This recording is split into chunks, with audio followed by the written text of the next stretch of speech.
Hello and welcome to BioRules video lessons. Last class we took a look on simple inheritance, crossing some P's in Mendel's experiments, and you figure out what's a dominant allele, what's a recessive allele, all these crossings. Now to start thinking about quantitative genetics. Today we are going to carry on, but now we are going to take a look on humans. So I will show you some conditions in humans. Some of them you have to know, some of them will be good if you know the pattern of inheritance. So one that you already know is albinism. We saw that in the genes class. You know that this is a recessive condition.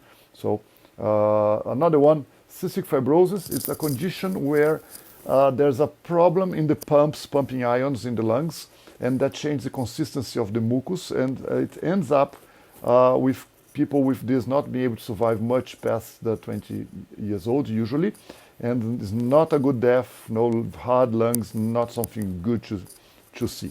Huntington disease usually kills you by the age of 40, 50 years old. There's some variation with that, but not earlier than 20 something.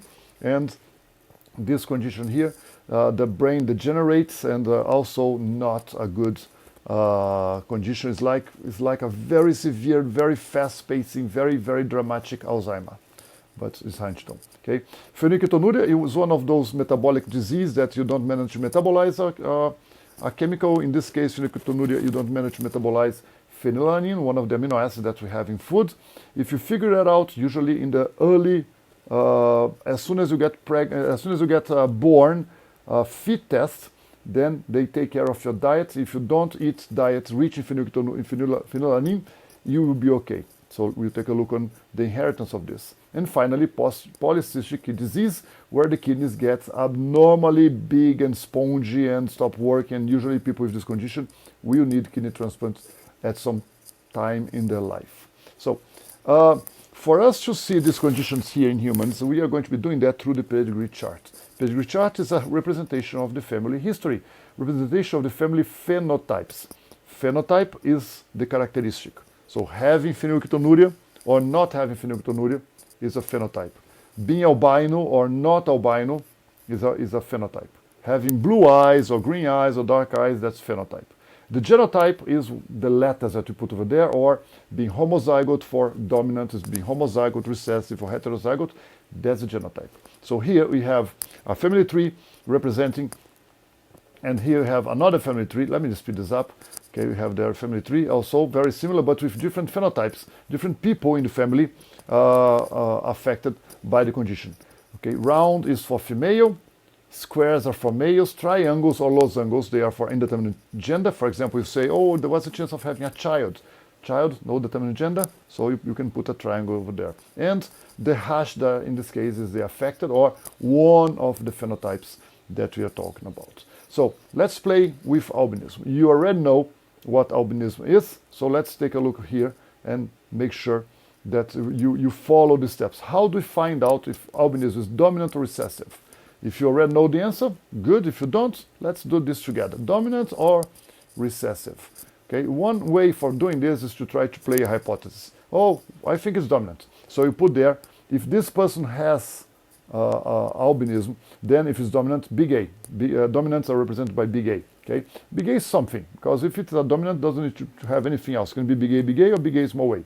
And married with someone without without albinism, and then had babies, all of them without albinism. Without albinism, no, without albinism here. And this person married someone without albinism, and then they had a baby with albinism. But that's the problem. Where is that coming from? This big A here cannot have come from here or there. So where is it coming from? So in this case, dominant must have one affected parents. If you have a dominant condition, one of your parents have it. If you have dark eyes, one of your parents have dark eyes. So in this case, it's not dominant. Let's take a look on recessive. If albinism is recessive, that person over there married with someone normal that has a big A something, and this person here don't have albinism but has one of the alleles for albinism over there, and this person married also with someone that doesn't have albinism but could have an allele, it's possible, and have a person here with small a, so a person with albinism. So yeah, it can be recessive, it cannot be dominant. So in the case of albinism, yes, albinism is a recessive condition, okay? Recessives may be affected, may have an unaffected parent, even if you are affected. Albinism is recessive. Now let's take a look on Huntington disease. Huntington, we have a family here, someone had Huntington, and their kid have Huntington, and the grandchildren had Huntington. So what are the possibilities? If you want to try to figure it out by yourself, it's a good exercise. Pause the video and return as soon as you figure out. Okay, let's see if you follow the same steps as I did. Is it dominant or recessive? So what do we do? Put a hypothesis. We finished the albinism with recessive, so I'll put Huntington as recessive. Oh look, small h. Then that person here is also small h, and could be if this Huntington person marries someone that also has the allele for this very rare degenerative disease, Huntington. Not very likely, but it is possible. Okay, maybe you have Huntington and you met someone that is in the family of someone that has Huntington. Okay, maybe that can happen. And then look, the kid have Huntington, and then this kid married someone else, no, that don't have Huntington, and oh look, all the kids have Huntington. That half the kids have Huntington. What would be the odds? The odds would be if this person also have Huntington. What are the odds of this guy marrying someone that has the allele for Huntington? This one with Huntington marry someone with the allele for Huntington? Not very likely, but possible. So in this case, it could be dominant, but not very likely. So let's do the opposite. What if it's dominant? So if it's dominant, this person here that has a Huntington allele gave a Huntington for this one, not for those over there. So in this case, this person here is heterozygote for Huntington, and this one here is also heterozygote for Huntington because one of the parents here don't have it. And then married with someone over there without Huntington as well.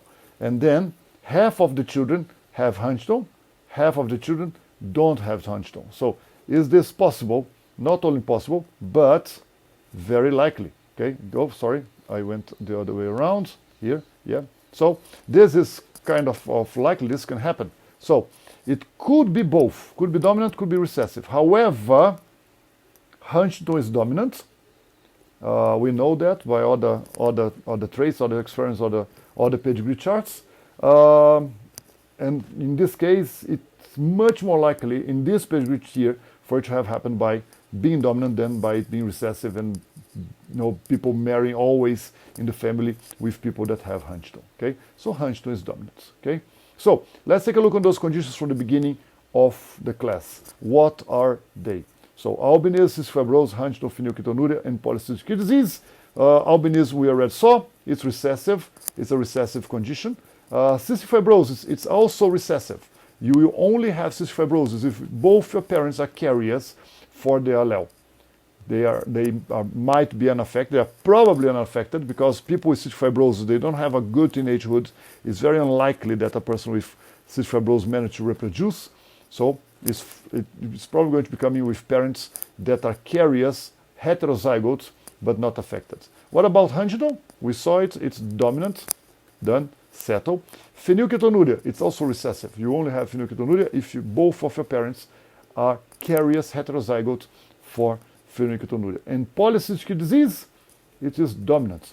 If you have it, one of your parents have it, and one of the parents of its parents have it, so it's one of those conditions that if your parent has, it's probably going to be heterozygote, and you have a 50% chance of developing it. Okay?